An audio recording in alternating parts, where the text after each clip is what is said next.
Hello guys, तो अभी हैं मैं बेस्ट इन कौसानी में। वहाँ से देखिए बहुत ही बेहतरीन दृश्य है हिमालयों का। अभी तो जो छाई हुई है, ये सामने है गरुड़ घाटी। बहुत ही बेहतरीन दृश्य इस होटल से, बेहतरीन एकदम। देखिए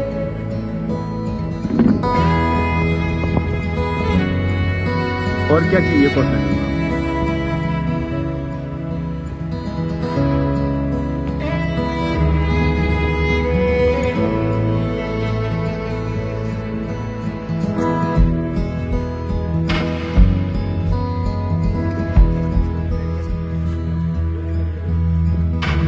वो है बोन भाई।